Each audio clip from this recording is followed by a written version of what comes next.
You're born, and the first thing the world does is assign you a number, not a name, a number, the balance in your family's bank account. And that number, before you can even speak, begins writing the story of your life. Right now, somewhere in the world, a kid is being born into a family with $400 in their bank account. And at the exact same moment, another kid is being born whose family will never see the inside of a bank at all. They have private wealth managers. Both kids will grow up on the same planet. They will live completely different lives, and they will die never fully understanding each other. This is what separates them. At age 6, your entire understanding of money comes from your environment. And your environment doesn't lie. If you're poor, you learn that adults argue at night, that certain foods are for special occasions, that we'll see means no. If you're working class, you learn that dad works Saturdays, that vacations are camping, not resorts, that we can't afford it is a full sentence. If you're middle class, you learn that hard work pays off, that grades open doors, that the future is a place you plan for. If you're rich, you learn that problems get solved with a phone call, that other people handle the details, that your name already means something before you've done anything. None of them are wrong.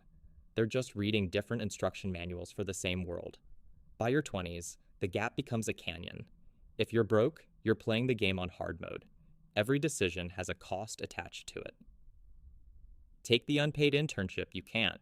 You can't afford to work for free, so you take the job that pays, even if it leads nowhere. You don't choose your path.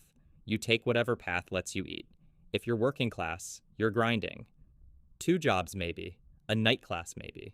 You're exhausted in a way that people who went straight to college from their parents' house have never felt. Your hustle is real, but so is your ceiling. If you're upper middle class, your mistakes have safety nets. You try the startup, it fails. Your parents cover the rent while you figure out the next move. That's not weakness, that's access. And access changes everything. If you're wealthy, you're not trying to survive your 20s. You're trying to choose. The whole decade looks like a buffet. Take your time. Try different things. Fail upward. The cost of failure is 0. Same decade. Different planets. By 40, the numbers have turned into identity. If you grew up poor and made it, you carry the exhaustion of fighting your whole life. You have money now, maybe, but you still check the account balance before sleeping. Old habit. You worked so hard for so long that you forgot to learn how to rest. Success arrived, but the anxiety never left. If you're middle class at 40, you're doing the math constantly. Kids' college, mortgage, retirement, it all adds up to just barely fine. The anxiety is quiet but constant, a background hum that never fully goes away. If you're wealthy at 40, you're thinking about legacy. The money is handled. The question now is meaning. And it turns out meaning is harder to buy than you expected. If you're ultra wealthy at 40, you have a different problem entirely. You've had everything for so long that nothing feels like anything anymore. You're chasing sensation, novelty. You buy experiences because objects stopped working years ago. You're not unhappy, you're just numb. At the end of a life, here's what's interesting. The person who had nothing and built something dies knowing exactly who they were. The struggle gave them a story.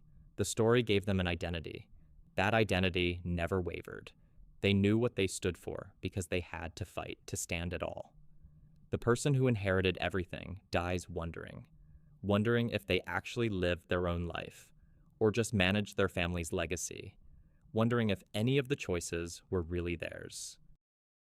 Research on deathbed regrets is consistent across every wealth level. Nobody wishes they had worked more. Nobody wishes they had accumulated more. They wish they had been more present, more honest, more alive. The number in the account becomes completely irrelevant in that room. So what does wealth actually determine, not happiness? The data is clear. Above a certain threshold, more money stops moving the needle on how good your life actually feels, day to day. Not success. There are people born into billions who've built nothing, and people born with nothing who've changed entire industries, not character. Some of the most generous people on earth have almost nothing. Some of the most hollow people have everything. What wealth determines is options. That's it. More money equals more options, fewer obstacles, more time, a wider margin for error. but options are only as valuable as what you do with them. And that part, the part where you actually decide who you become, that's entirely yours, regardless of the number in your account. That's the one thing no one can inherit and no one can take.